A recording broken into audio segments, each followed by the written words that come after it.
Fala, gente boa de Deus, tudo bem com vocês? Eu sou o Thiago Gonçalves, você tá em mais um vídeo do meu canal. E se você é novo por aqui, já deixa o seu like, já se inscreve no canal, ativa o sino de notificações para você não perder nada do que nós postarmos por aqui, tá bom? Hoje nós temos um convidado muito especial, meu amigo, meu pastor, Rodrigo Batista. Toca aí, meu mano, como é que você tá? Cara, melhor agora. Na verdade, a gente tá sempre melhor do que a gente merece, né? E é um privilégio participar desse momento com você, desse vídeo. E Deus vai falar com a gente aí, mano. Eu acredito que sim. Porque é ele, mano. É ele, é ele. É tudo sobre ele. Então, gente, hoje nós vamos falar como se fosse um bate-papo, né? Um podcast meio descontraído para a gente aprender mais sobre quem Jesus é e sobre aquilo que ele está fazendo na sua vida, nas nossas vidas como um todo. E eu gostaria de falar sobre a história do pastor, gostaria de perguntar sobre como aconteceu dele receber Jesus em sua vida, como que foi esse processo de mudança de caráter, como Jesus te encontrou e te aceitou.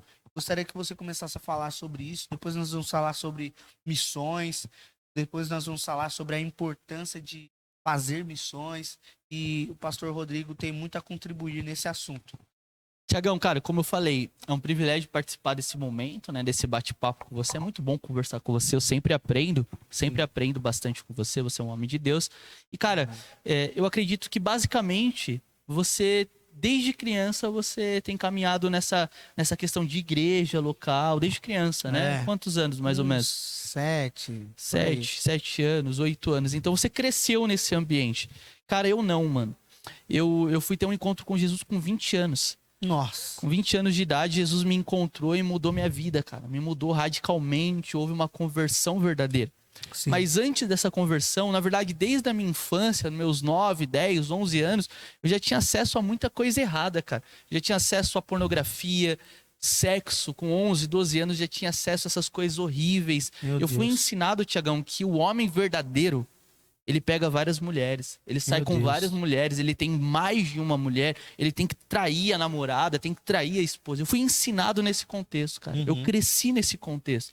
Pra você, aquilo era o certo. Pra mim, aquilo era o certo. Inclusive, cara, muito louco. Uma vez eu escutei uma entrevista do Kaká, o jogador de futebol Kaká, Uhum. e ele é evangélico, ele é cristão, né? Sim. E eu escutei falando que o Kaká, ele só foi ter relação sexual depois que ele casou. Eu escutei uma entrevista, não sei se isso é verdade, mas eu vi alguém falando. Sim. E aquilo pra mim foi um espanto, eu tomei um susto. Como assim, mano? Que religião é essa e tal? E, cara, depois que eu tive um encontro com Jesus, eu fui ler a Bíblia, eu entendi que o cara tava obedecendo Jesus.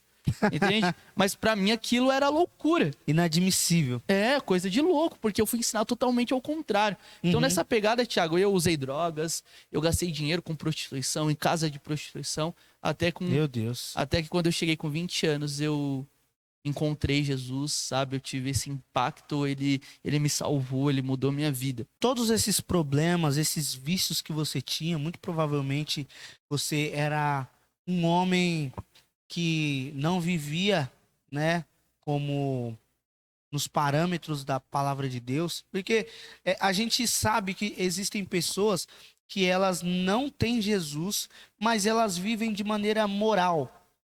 E aí você vai pregar para essa pessoa e ela acha que não precisa de Jesus porque ela não trai a mulher, ela não bebe, ela não fuma, ela não usa drogas, ela não sai para beber à noite e ela se sente perfeita.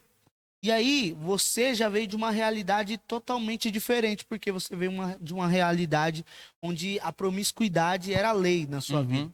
Como é que foi esse processo de desintoxicação, né? Não sei se é essa a palavra certa, mas Sim, como sim, é que acho foi essa mudança radical que a sua vida sofreu? Foi de uma hora para outra ou foi um processo que você precisou vencer, um processo que você precisou aprender? Cara, ótima pergunta, ótima pergunta. Na verdade, algumas áreas, alguns vícios foram instantâneos. Sim, Então, cara, eu tive encontro com a verdade, já era. que Eu já da fui hora, deixando hein? de lado. Outros foram progressivos. Sim. Tem áreas da minha vida, muitas áreas da minha vida, como da sua e Uhum. dessa pessoa bonita que está nos assistindo, que estão sendo transformadas. Até hoje. Até hoje. É algo É. progressivo, né? Mas algumas áreas foram de forma instantânea. Por exemplo, cara, quando eu tive um encontro com o evangelho, eu entendi que sair com várias meninas, pegar as meninas era pecado, que era errado, que Deus não queria isso pra minha vida, que ele queria que eu casasse, constituísse uma família. Cara, quando eu tive um encontro com isso, já era, eu abandonei. Uau. Então eu parei de ficar com as meninas. Parei Da de hora. sair. Cara, uma outra coisa também, a pornografia, cara. Né? A pornografia, o processo foi um pouquinho mais lento, mas também foi rápido. Sim. Entende? Então, cara, eu entendi que pornografia era pecado. Eu ainda fui, acessei mais algumas 2, 3 vezes depois da minha conversão, mas já era, sumiu da minha vida, graças a Deus, né? Uau. Porque isso me detonava. Né? Então, algumas coisas foram mais rápidas, outras instantâneas, tipo, conheci Jesus, já mudei. Né? Uma coisa que eu fazia bastante, falava bastante palavrão. Falava Uau. muito palavrão, cara. Cada 3 palavras, 2 era palavrão, cara. Né? O bagulho era louco. Ainda fala gíria, pelo jeito. Mas A gíria ainda falo, mano. Deus ainda não libertou ele da gíria, O gente. bagulho é louco, o bagulho é louco. Eu ainda É. falo também os manos. Uns manos, brother. Uhum. Brother. É isso aí. A gente fala, cara. Mas a linguagem torpe, o palavrão, Palavrão. Deus te libertou na hora. Libertou. A questão do palavrão não foi tão instantâneo. Não foi Sim. instantâneo. Tipo, de uma hora pra outra eu já parei. Não. Uhum. Mas foi rápido também. Sim. Cara, eu tive um encontro com a palavra de Deus. O evangelho foi renovando a minha mente. Renovação da mente. Já era. Eu não quero isso mais. Eu orei, cara. Falei, Deus, eu não quero mais essas palavras na minha boca. Eu não quero falar Uau. mais isso. Cara, o negócio sumiu. Que da hora. É, muito louco. E aí você, no começo da sua jornada, você começou a ler bastante a Bíblia, começou a ler livros, começou a orar mais. Como é que foi esse processo? Muito bom, cara. De disciplinas espirituais, Muito bom, né? porque nesse período que eu era totalmente nojento, vivia uma vida totalmente horrível, eu não gostava de ler, não gostava de estudar, não gostava de aprender. Quando eu tive encontro com o evangelho, Jesus me salvou, a minha vida mudou, eu comecei a gostar de ler. Então eu nunca tinha lido um livro e Uau. passei a ler um livro. Eu passei Da a ler hora. a Bíblia, todo ano lendo a Bíblia toda, todo ano lendo a Bíblia toda. Que da Teve hora. ano que eu li 2 vezes a Bíblia toda. Sabe, Uau. cara? Comecei a ler livros. E aí eu fui aprendendo, fui melhorando no português. Muitas Sim. áreas eu errava também. Ainda erro, tô no processo, tô aprendendo. Muitos de nós ainda erramos, né? Sim. Mas, cara, melhorou meu português. Melhorou minha forma de se comunicar, de falar com as pessoas, porque eu era totalmente introvertido, tímido, cara. E isso foi mudando, cara, foi melhorando. Aquele cara que era introvertido, aquele cara cheio de complexo, cheio de dúvidas, cheio de medo, agora tá pregando para as pessoas. Uau. Agora tá dando aula para as pessoas. Só Jesus pode fazer é isso. só Jesus, cara. Só Jesus. Por isso quando a gente começou falando, cara, só Jesus pode fazer, é por causa dele. Eu tô aqui, minha vida foi sendo transformada, né? Amém. E aí, o que aconteceu nesse processo, nesse período? Comecei a estudar as escrituras, eu tinha o privilégio de ter um mestre em cima de mim o tempo todo nesse início. Então, o meu pastor, ele estava o tempo todo em cima de mim me ensinando, cara. Me ensinando, até o português ele me ensinava, Que cara. da hora. Né? E o que acontece? O que aconteceu? Esse meu pastor, o pastor Luciano, ele falou de mim na sede. Sim. Ele falou de mim lá na sede a respeito de me enviar para missões, né? E falou também a respeito de um seminário que nós tínhamos na sede. Ele falou para mim, cara, eu fui para esse seminário. Um outro pastor também da sede falou sobre o seminário para mim a respeito de missões, fazer seminário para ir para missões. Então eu mergulhei no seminário. Sim. É muito louco que esse seminário, ele se chama VBI, né? E é uma escola bíblica muito boa. E ele é 2 anos, cara. 2 anos de estudo. Sim. Cara, eu saía daqui de Poá, ia pra lá, mano. Segunda, terça e quarta, sozinho, cara. Eu ia pra sede estudar na Toda Vila semana. Guilherme. Toda semana, durante 2 anos, cara. Teve um período que eu tava sem carro, que eu ia de trenzão. Então eu saía 5h30 pra trabalhar, cara. Chegava em casa meia-noite. Meia-noite e meia. Só o pó. E tinha que dormir um pouquinho pra ir trabalhar. Então foi um período corrido, cansativo, cara. Mas quando eu completei 4 anos de convertido, eu fui consagrado pastor e enviado pro sertão. Uau.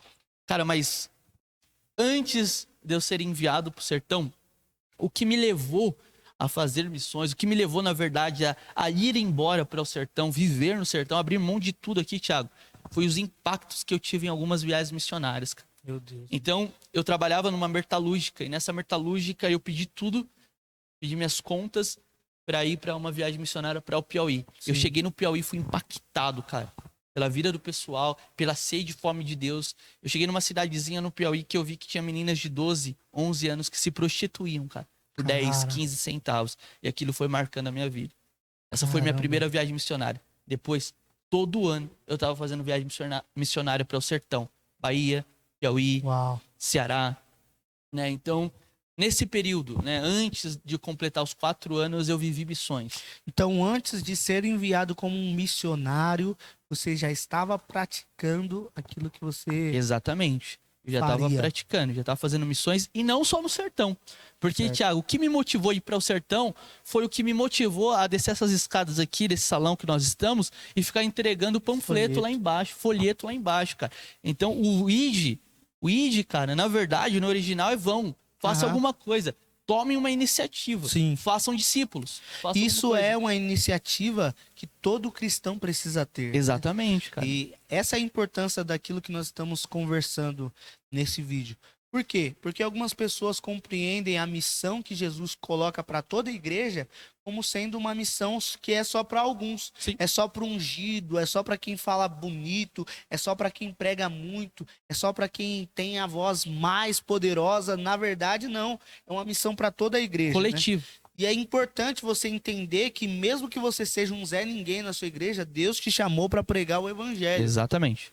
Da sua forma, né? Mesmo com as suas limitações, o Senhor pode te levantar como uma voz para pregar o evangelho. Esse é o desejo de Deus. Que todos cheguem ao pleno conhecimento da verdade. Exatamente, Thiagão. Cara, é isso. Conversando com uma pessoa uma vez, e ela me ensinou uma lição, cara. Que a gente tava falando, né? De alcançar os perdidos e tudo mais. E ela falou, cara, você foi chamado para pregar o evangelho. Uau. Né? Quem vai converter as pessoas é o Espírito Santo. É uma dinâmica, né? Ele quem convence. É uma dinâmica, é uma interação entre o Espírito Santo com a própria pessoa, Sim. né? Então não é eu quem vou converter as pessoas, mas o meu papel, o seu papel, biblicamente, é pregar o evangelho, cara. Uau. A ordem é pregar o evangelho, não é converter as pessoas. Isso. A ordem é pregar o evangelho. Né? Eu fui para o sertão, mas eu também aqui, eu preguei na rua. Sim. Aqui em Poá, aqui em São Paulo, eu preguei no presídio, cara. Sim. Eu preguei na Cracolândia. Sim. Né? Então, nós fomos chamados para Isso pregar o que evangelho. é legal, né? Quando Deus trabalha com essa dinâmica, e uma vez eu ouvi o pastor Luciano Subirá falando sobre isso, se você não é fiel no pouco, Deus não pode te colocar no muito. Exatamente. Como é que você vai ser levantado para pregar para as nações se você não consegue se levantar da sua cama para pregar para a sua rua, para a sua Exatamente. cidade, para o seu bairro? Então, se você é fiel no pouco, Deus também te levanta para alcançar muitas pessoas, né? É claro que a gente não pode cair numa idolatria de números, como se o foco do ministério é ter números, ter resultados para mostrar para as pessoas que 27 pessoas aceitaram Jesus através da sua pregação. Não. O foco do nosso ministério é alcançar pessoas através da palavra de Deus, do poder do Espírito Santo. Mas nós fazemos isso no simples. Primeiro começa com um desejo, né, que arde no seu coração. Sim, sim. E aí depois Deus vai te levantando e Deus vai fazendo coisas através da sua vida. E isso é muito legal ver que você viveu isso, né? Você começou Processo. aqui, Teve esse o processo, depois foi levado. Aí como você foi ungido e ordenado a pastor, você já começou a fazer obra missionária lá no sertão.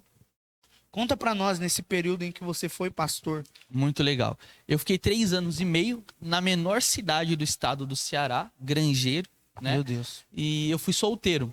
Solteiro, fui consagrado, pastor solteiro.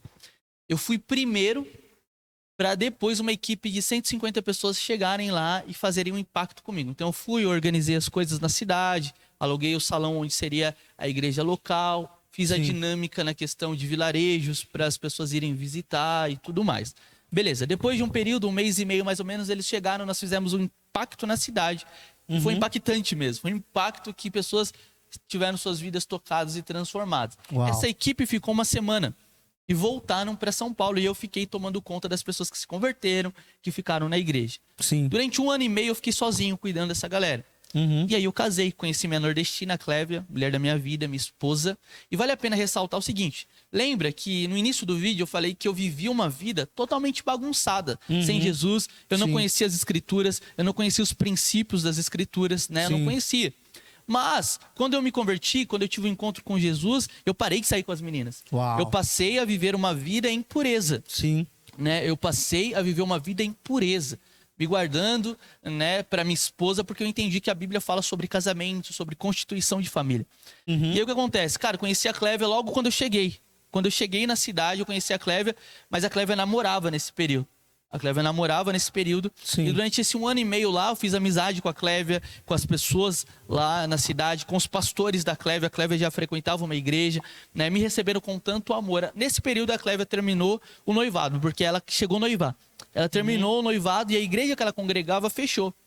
Nossa. E aí ela foi pra Bíblica. E lá na Bíblica, onde a gente pastoreava, que eu pastoreava, a mãe dela já estava lá, já tinha batizado a mãe dela, né, o irmão dela, a irmã dela já estava na igreja, a sobrinha. A família da Clévia estava na igreja. Ela veio congregar com a gente, envolvemos ela no louvor e eu comecei a pastorear a Clévia, conversando com a Clévia. Fiz uma amizade com a Clévia um pouco mais profunda, relacionamento de pastor, né, de amigo e tudo mais. E, cara, a gente percebeu que a gente estava se gostando. Oramos, conversamos com Deus, analisamos os propósitos, né? Sim. Tipo, se a Clévia não tivesse uma pegada para ir para África, eu não casaria com ela. Se a Clévia não tivesse uma pegada para vir para Poá, para São Paulo, abandonar tudo que ela fez, ela abandonou tudo, abandonou a mãe, os parentes e veio comigo para cá, eu não casaria, porque a minha pegada é essa missionária. Minha pegada é essa, hoje eu tô aqui em Poá, eu quero preparar alguém e, se Deus permitir, daqui a alguns anos, formar pessoas no sertão, na África. Então essa é a minha pegada. Então analisei o propósito, a missão parecida, na mesma pegada, começamos a conversar a respeito de namoro, orando, estudando.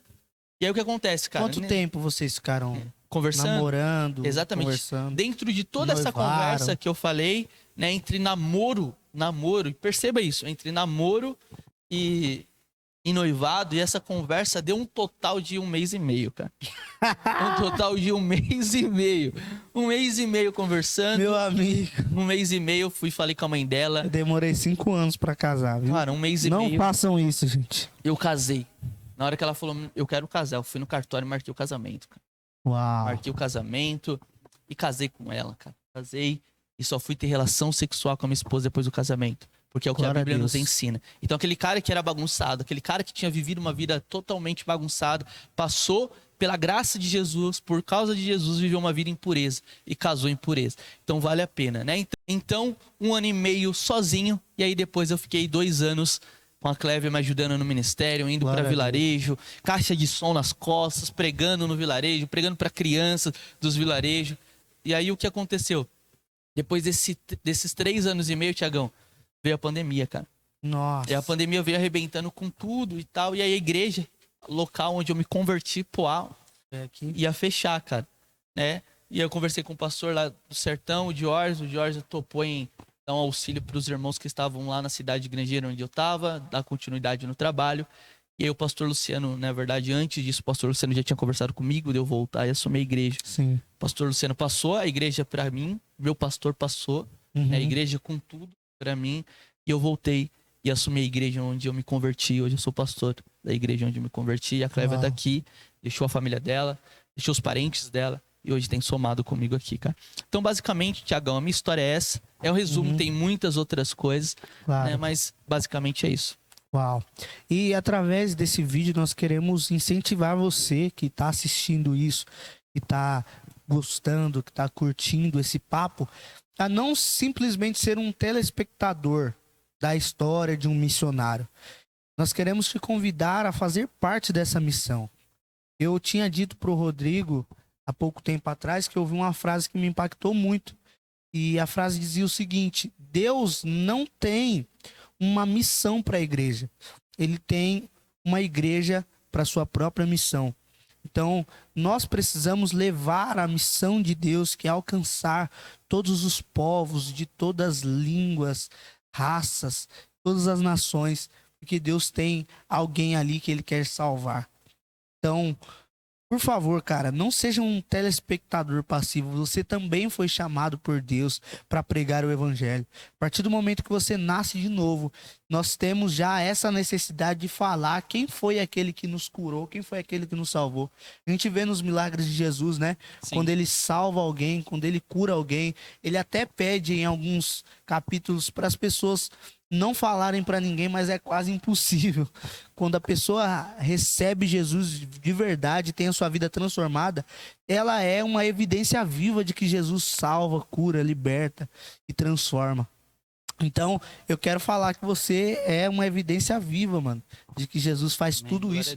Não porque você é bom, não porque você é extraordinário, apesar de você ser um homem de Deus, Eu digo isso para a glória de Jesus. Tudo que ele fez na sua vida e tudo que ele tem feito através da sua vida, eu acredito que vai impactar muitas pessoas. E o nosso desejo é que esse vídeo impacte também a sua vida. Tá bom? Deus abençoe. Se você curtiu esse vídeo, deixa o seu like, deixa um comentário aí.